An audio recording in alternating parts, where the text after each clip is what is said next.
Welcome back, everyone, to another BF Entertainment video. This time we're going to do another college football episode. If you saw our first one last week, we did the Power 4 predictions episode. This time we're going to talk about some of the Week 0 games and then look forward to highlighting some Week 1 games. Obviously, we have the 3 top 10 matchups and then a couple other ones. Damian, Matt, Adam, you saw us 3 last time. We have a new guy in here, Hank. You would not shut up about not being on the Week 0 episode, so I decided we'll get you on the Week 1 episode so you can finally stop blowing up my phone about it. Are we going to skip Week 2 then? Week 2, yeah. Okay. Yeah, you're not on after this episode. This is your one shot. Got it. After this, you're off. Let's try out. Yeah. Adam, how you doing? Doing good. Football's on. There you go. Yeah. Matt, we talked about a little bit on the baseball one, but football's back. We're all happy with it, right? Yep, I'm happy with it. Some sloppy games on Saturday, but we'll be talking about that in a minute. It's Week 0. It's beautiful. It's sloppy, and that makes it fun. So let's start off with the biggest story of Week 0, and that is that we found out Avery Johnson is black. From Can't do that. Dude, it's wild, man. I mean, if you It know is. Avery Johnson, you don't expect it. All right. But that game in Ireland was also, you want to talk about a sloppy game. That game was insane. It was like a muffed punt and then a fumble within the 20-yard line, the red zone within a couple minutes of the game starting there. Goes down to last drive there where Iowa State ends up winning 24-21 over Kansas State. Adam, I know you were watching a little bit because we were talking about it at the time, but what were your thoughts going through that game, basically? Did we all get that wrong, by the way? I think so. I don't. Did we pick who was going to win it? I think we did we all- at the we all end. picked Yeah, Kansas State. I know I picked Kansas State, but I said it would be close. I'm happy to announce I did bet Iowa State at the last second. You faded yourself. I faded myself, which is a great strategy. No, that was a great game. Yeah. Avery Johnson's a lot of fun to watch. I hate that Dylan Edwards went out so early. I don't know. Have they come out with an update for him? I have no at idea all? what that was. He just dropped the punt and never saw him again. Maybe his feelings were hurt. I have no idea. That was so strange. Hey, we had the Fighting Rocco Becks, though. Oh, my Most gosh. underrated quarterback in the country. There you go, Hank. Just run with Rocco Beck real quick. Yeah, I'll tell you. Beck. Yeah. Most underrated quarterback in the country. Next, Brock Purdy. Yeah.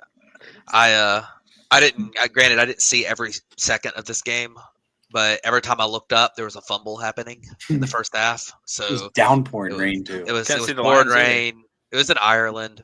Yeah. That was kind of cool. I think that's good for college football to have a game there every year. By the way, play on Week 0. Like everybody, play on Week 0. Well, then it would just You be Week get 1. the opportunity.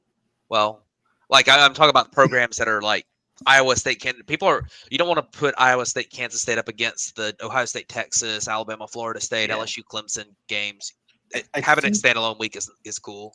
There's some weeks where I think like conferences have that you can't play. I think there's some rules within it there, so to fix that. But yeah, it's super weird. But also looking at Fresno State, Kansas was a game I think we highlighted would be a lot of fun. It indeed was not a lot of fun. Kansas won 31-7, just kind of waxed that one. Hank messaged me before the game. He's like, "Does EJ Warner beat Kansas?" And I was like, "Well, he should because that." And then later on, I was like, "He in fact did not beat Kansas there." Sam Houston, Western Kentucky was fun if you're just a Sam Houston enjoyer because they did Sam Houston things there. They lost 41-24. But then the game of Week 0, the Fighting Andrew Luck versus the Fighting Rainbow Warriors, Stanford on the island in a day game, and goes down to a last-second field goal, which Hawaii hits as time expires to win 23-20 over. Hawaii hits it over Stanford there. Hank, lock in with Hawaii real quick. Alejado? Micah Alejado? Yep. Yes. Looking to be however you want to say it, yeah. Whatever floats your boat. He'll be the next big time Hawaii quarterback. Timmy Chang's going to have him slinging the rock. Yeah. Yep. He's got some wheels. He lethal between 7 and 17. He needs to tighten up his deep ball, but he'll get plenty of chances in the Timmy Chang offense. Yeah, He's for a freshman. How tough is this guy? I mean, when he went down in the first half, that injury looked like it was going to be really bad. He could barely walk off the field, and he comes back. I mean, and wins the game against the Power 5 team too. I mean, or Power 4 now. I still make that mistake all the time, but definitely gutsy for him, and it was a really good game for Hawaii, a program that needed a win like that. I mean, they have not, that program has struggled to win, very much over the last several years. So it was a big win for them. It was so much fun to watch. It was so much fun to watch. I think he'll be even more fun to watch when he has both ankles. But absolutely. I mean, I just hope he stays there for 4 years and doesn't piss me off. Yeah, obviously that's what you run into now with the way college football is, but doing it against a program like Stanford, who obviously they're in a little bit of a rebuild, but it still is a Power 4 team, at the end of the day. That's really nice to see, and I'm excited to see what he's able to do against the teams that they normally play against there, against a little bit of weaker competition. But I mean, it's going to be fun, right? Braden Shager are obviously really fun to watch there too, but now we have a new guy. Hank bought us all jerseys. Yeah, he did. We're still waiting on those to come in. They're 2 years later. They're still on the flow boat from China, but they're coming. They are. Yeah. They're inside the cake that they sent it in. Yeah. I am curious though, if now Hawaii's defense didn't look great, but how much of it was bad quarterback play from Stanford? Yeah. Missed tackles were an issue with Hawaii. The secondary, I guess, pass defense looked decent, but that could also be Stanford's not very good at quarterback, and I don't know how much better Hawaii's going to look against other competition. Well, I mean, they turn around and they go to Arizona this week, right? We're going to find out quick. Well, we're going to find out right away, and then they have the game of the year in week 2 there against Sam Houston on the island. So that's going to be 2-0, baby. Over. Yeah. They're going to be a ton of fun to watch, for sure. So let's look forward and kind of start previewing. Obviously, we have 3 big matchups in week 1, right? 3 top 10 matchups. You have Texas and Ohio State, obviously we know about. You have LSU, Clemson, and then we have Miami and Notre Dame. So let's start at the one that none of us are fans of here, with Texas and Ohio State. Obviously, that's where game day is going to be. Big game there. This one, I think it's going to be really interesting to see, because obviously Ohio State's going in with Julian Sayin as starting at quarterback, right? I've never seen that before. Arch is getting his full first opportunity of starting. Obviously, he started a little bit last year, but he had the whole offseason to prep now moving forward. So, Hank, what do you think? What do you expect to see from this matchup going into week 1? I think you're going to see a lot of Texas in the backfield of Ohio State in the beginning. Interested to see how quickly they get Jeremiah Smith the ball. Quarterback, I mean, Ohio State's had they've replaced a couple of the last 3 years with transfers. They had McCord. Last time that they went with a homegrown one was McCord. So yeah, I don't know. Usually we've had. Well, and Sayin's really a transfer too. He is, kind of. But a true freshman quarterback we haven't seen since was Stroud a true freshman? Sayin was a redshirt freshman. He was redshirted last year. So So I think the last time they started a freshman was freshman. Stroud, though. Yeah, Stroud was the last freshman, but they're not returning a lot on offense. They lose their top 3 rushers, I believe it was. So they're getting in C.J. Donaldson back. Peoples carried the ball a little bit last year, but lose a lot on defense. But they do have Caleb Downs still. I expect Texas to be their defense returned 7 starters, so I expect them to be in the backfield a lot in the beginning of that game. Yeah. I think it's going to be interesting to see how Ohio State also does Max Clare early in the game, trying to get him involved with some of the quick hitters. Maybe that opens up a little bit more for Jeremiah Smith on the outside later on. If you can get some of that quick rush negated with getting to Clare early, that might open up the defense a little bit more to allow a little bit more time to push the ball down the field to Jeremiah. But Adam, what are you expecting to see? Man, this game has the same problem that every game has this weekend, where there's just so much unknown. It feels like every top 10 team outside of Penn State maybe is coming in with completely new offense or new quarterback, some new players on offense. I don't know what you do with that. I want to say I like Texas in this game, but Ohio State at home, maybe it's just one of those matters. Hey, Ohio State's at home. Give it to them. No rhyme or reason to it.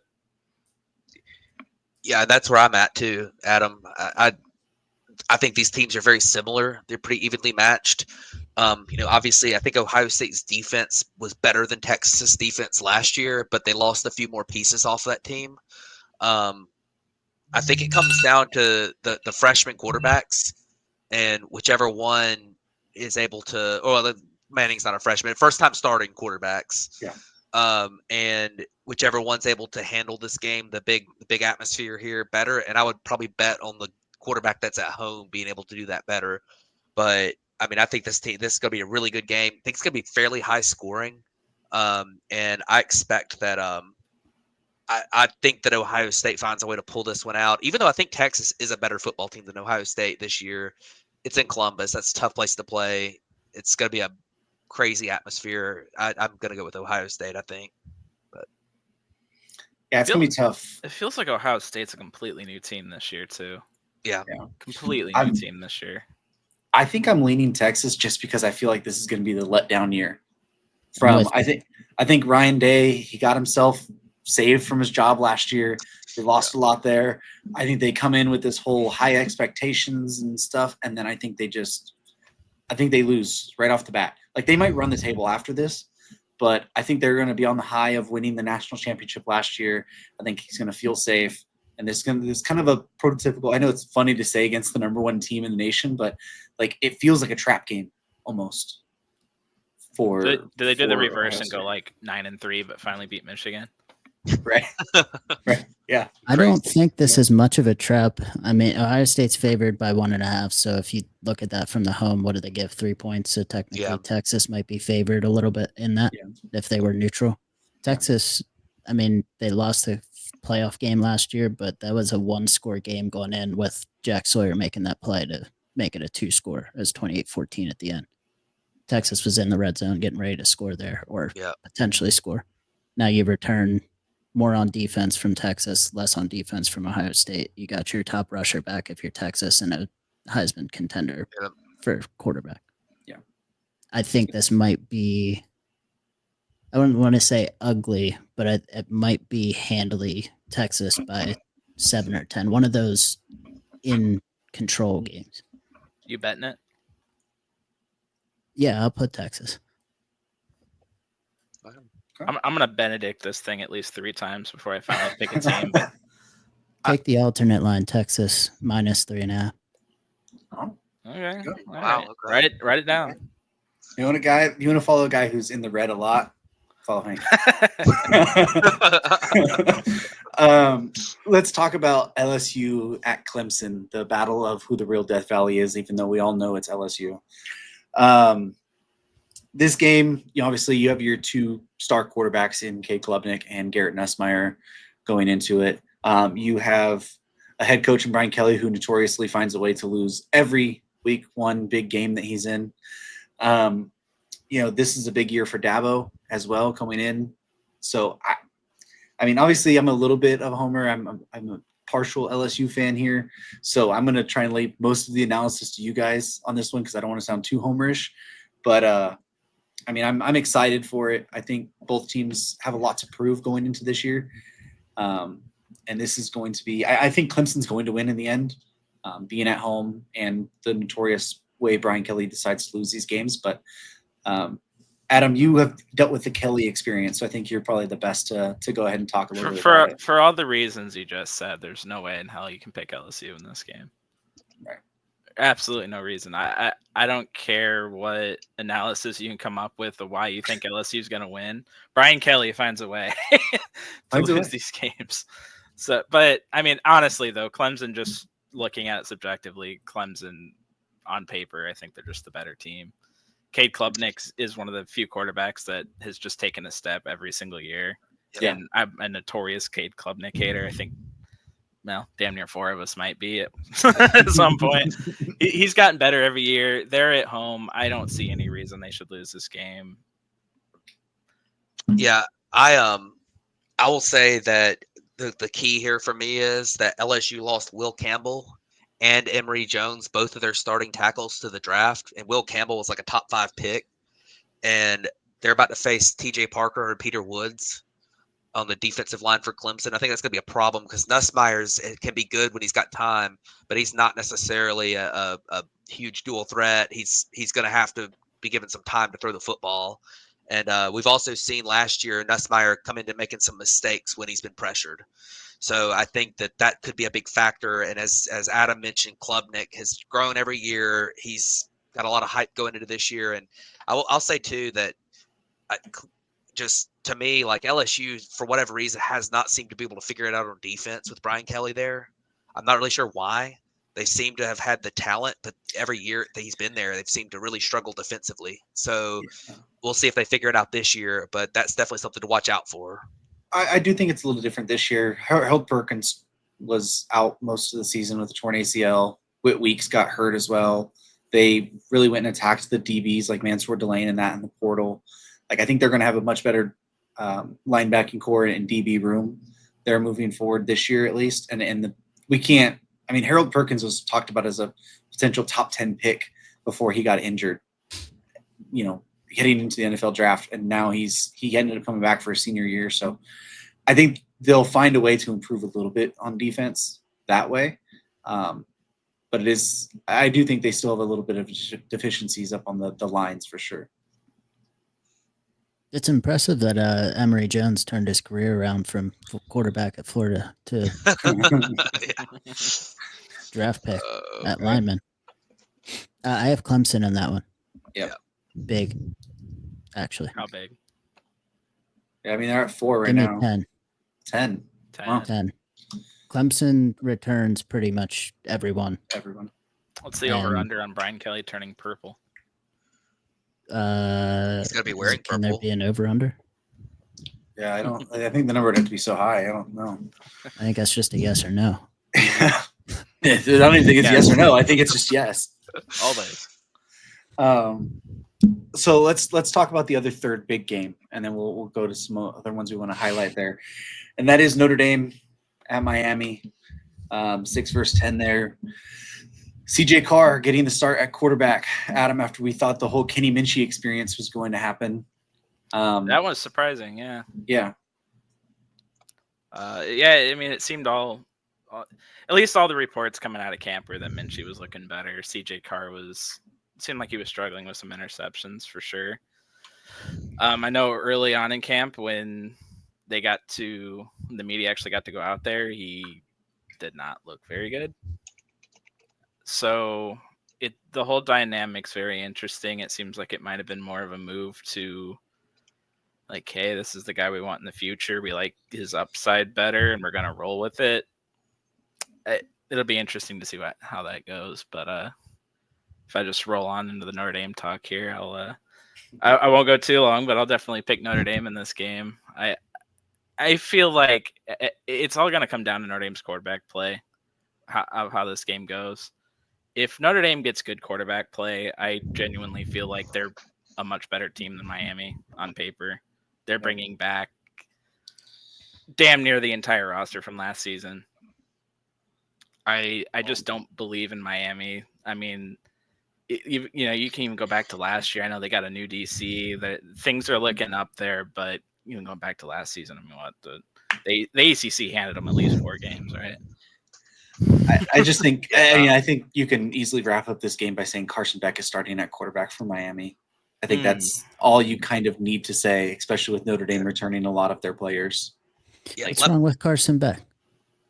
A lot's wrong with Carson Beck. Yeah.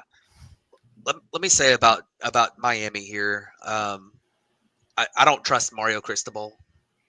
That's also fair. I mean, and their defense the last couple of years has been a nightmare, but their defense has talent. I mean, they've got, Ruben Bain is one of the best pass rushers in the country. They've got talent on defense. I think they're going to have one of the best offensive lines in the country. That is the one thing that Cristobal's always had that's very consistent. And Carson Beck, if you remember a year before last when he had weapons at Georgia, like Brock Bowers and Ladd McConkey, and a good offensive line, he was deadly. And there were people before last season talking about him being the number 1 pick in the draft. And then last year, Georgia's offensive line took a step back. They lost a couple of their receivers. They didn't really replace them all that well. A lot of them got arrested for reckless driving. Like, there was a lot of issues there. And, Carson Beck, I think behind a good offensive line, he's the type of quarterback that if you give him time can really find receivers. And I think that, assuming that the injury he had last year is fully healed, it was a UCL injury, which is something that, could be an issue. But I think that Carson Beck's going to have a good season. I think I trust Notre Dame in this game a little bit more. It's at Miami. It's going to be hot and humid in Miami. But I think Notre Dame's going to be able to run the ball, and that's going to be the difference. So I think I'm going to take Notre Dame very close. Hank, what do you bet in here? I take Notre Dame close. I think that one's going to be played in the trenches. Miami doesn't have a receiver that I don't even think they can spell receiver right now. They lost their top 6 from last year. Carson Beck's come in and they lost their top rusher. They have no offensive production from last year. They might have a good line, but Notre Dame's been tough for their entirety. So Jeremiah Love and whatever Miami can throw at him is going to decide who wins this one. Yeah. So real quick, let's all go through. Obviously, games are starting on Thursday, so let's all go through and pick maybe 2 games that we are interested in watching, and maybe a quick highlight about why real quick. So who wants to start? Anyone? First game back. There you go. First game back's Boise State in South Florida. The spread on this game is only 6.5. Is Vegas saying Boise may not be Boise anymore? Is South Florida maybe actually good? They got who's the quarterback? It's Bynum Brown. I got that name right. Brown, yeah. Watched him a little bit. He's an exciting guy. Very athletic. Very athletic. I'm definitely excited to see that game, and not just because it's the first game back on Thursday. Well, it's going to be interesting to see how Boise bounces back, obviously, from losing Genty, too, who was like 80% of their offense or 85% of the offense, right? So that's going to be life after losing a good player like that for a smaller school. I mean, we would all say Boise State's probably a little bit of a smaller school. Like, that's very hard to recover from. I'm not saying like they're going to go in and lose to South Florida, but I could see a path that maybe that happens.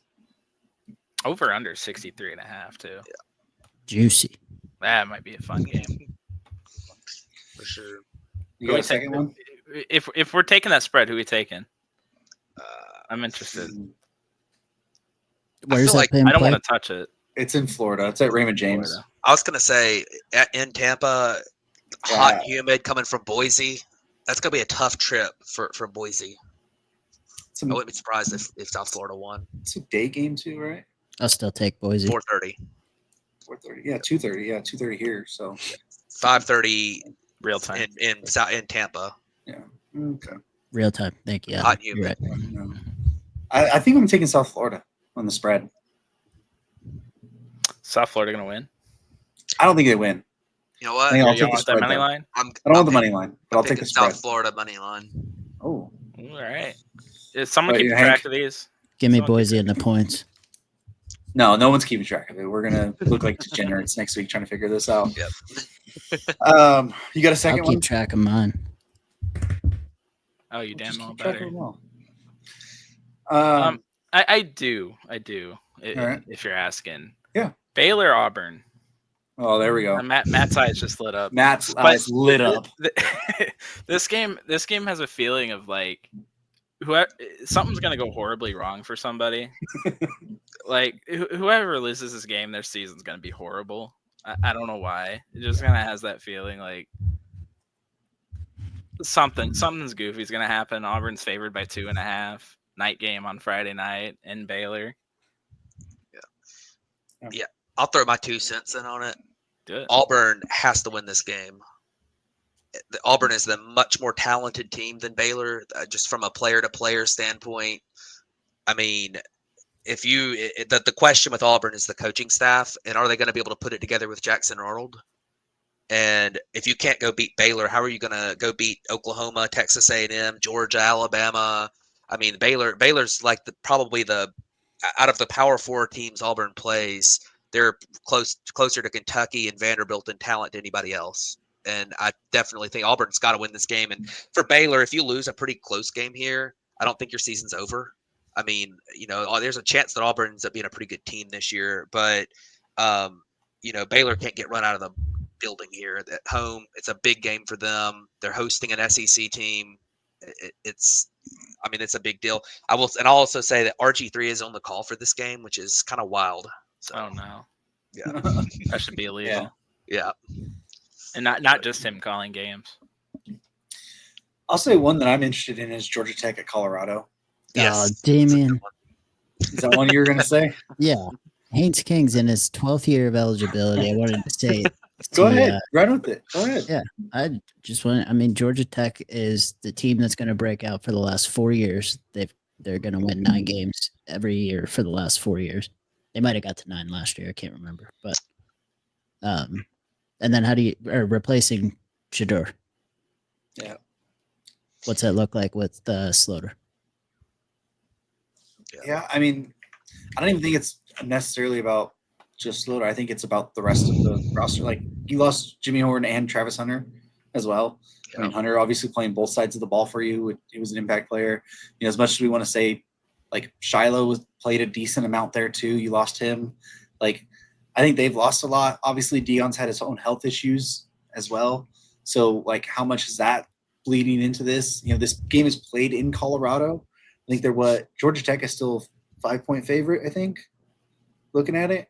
Yep. So, I think it's going to be interesting to see how all of that, gels for Colorado, what's all going on there, and what's the dynamic like when you don't have your son and one of the most talented players in football on your team, right? Like, what's that going to look like moving forward? So that's why I'm just super interested in that game in total, because I think Georgia Tech is Haynes King. I think they're a little bit underrated there. And then going into that really weird situation in Colorado, how's that going to look like moving forward?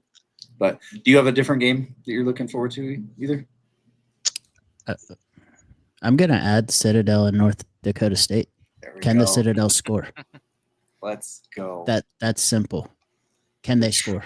The true degenerates in us right there. What's the line? I don't even know if it has a line. Yeah. Get the damn line. Go ahead. Yeah, I was going to say I've got 2 games. Nebraska and Cincinnati. It's on Thursday night, 8 o'clock or 8 o'clock Central Time. I guess 9 o'clock Eastern Time, which is kind of wild since it's in the Central Time Zone. I think that it's going to be very interesting to see how Matt Rule continues to build at Nebraska. They get Dylan Raiola back. He was a true freshman starter last year.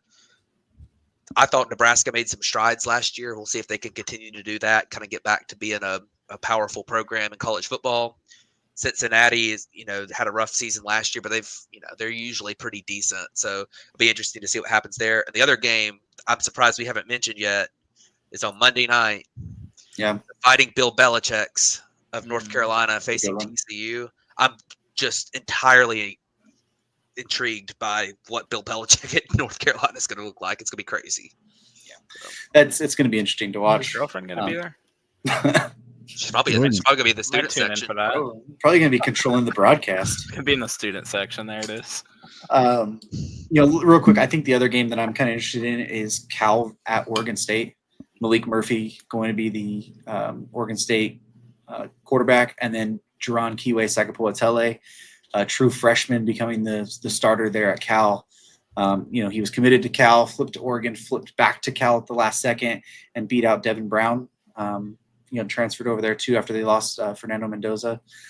I'm going to be really interested to see how he handles his first college football game action too. That's a Saturday night game. Oregon State's favored at 2 right now. It's in Corvallis.